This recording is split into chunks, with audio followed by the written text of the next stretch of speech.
सक्सेना साहब की तरफ हम लेकर चलते हैं।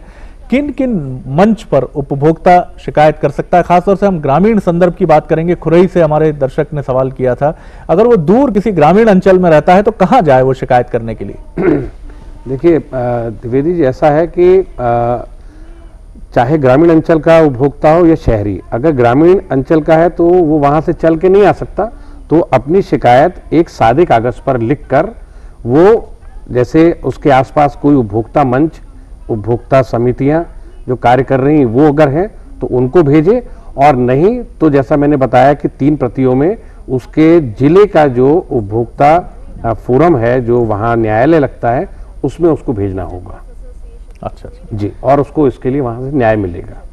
तो ये जो कितने एनजीओज, अगर हम बात करें मध्य प्रदेश में काम कर रहे होंगे, आप दोनों भी काम कर रहे हैं, कितने एनजीओज ऐसे होंगे? क्या हम कहें कि पूरे मध्य प्रदेश में दूर दराज के इलाकों तक उनकी पहुंच होगी? नहीं, पूरे ग्रामीण क्षेत्र में तो इतना अभी नहीं है, शहरी क्षेत्र में ज्यादा है। चलिए ठीक है, इस सवाल को हम आगे भी उठाएंगे। कृपांश पाठक छतरपुर से हमारे साथ टेलीफोन पर जुड़े। नमस्कार पाठक जी, अपना सवाल करें।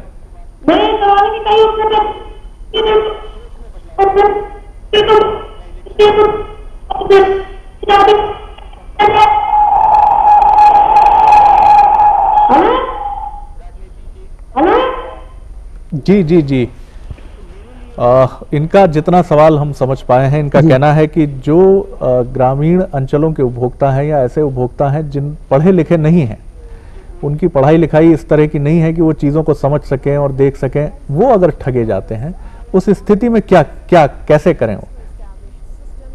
क्या कहीं उनको फेवर मिलता है इसके लिए कि वो पढ़े लिखे नहीं थे, वो उन गाइडलाइंस को नहीं देख पाए जो प्रोडक्ट पे लिखी थी?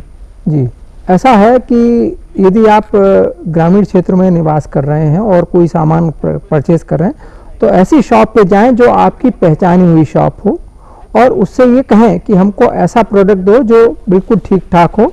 एक भरोसे की बात करें। अगर आप किसी नए दुकानदार के पास जाते हैं तो हो सकता है वो आपको किसी तरह से छल ले और जो आपको प्रोडक्ट वास्तव में चाहिए वो ना देकर दूसरा प्रोडक्ट देते, आप फिर परेशान हो।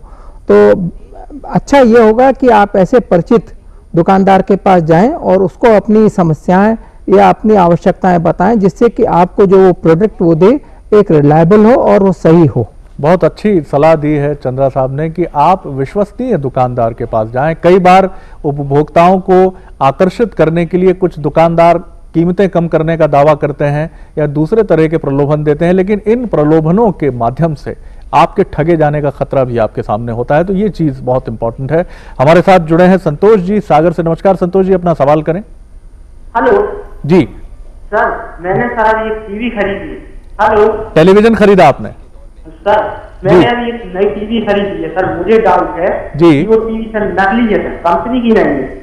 नहीं, इस डाउट की क्या वजह है? इसकी सर मुझे दूसरी जो कंपनी की टीवी है उसमें मतलब कुछ अलग से समझ नहीं आ रहा है। अच्छा, आपको लग रहा है कि आपके उत्पाद की गुणवत्ता उतनी संतोषजनक नहीं है जितना कि उसी ब्रांड के जो दूसरे आपने प्रोडक्ट देखे हैं? क्या सर? आपके पास उसकी ओरिजिनल रसीद है जो आपने जिस भी कंपनी का खरीदा है टेलीविजन? हाँ सर, मैंने सर वो टीवी सर किस्तों में ली है और दुकानदार बोल रहा है सर हाँ उसकी किस्त हो जाएगी तभी रसीद मिलेगी।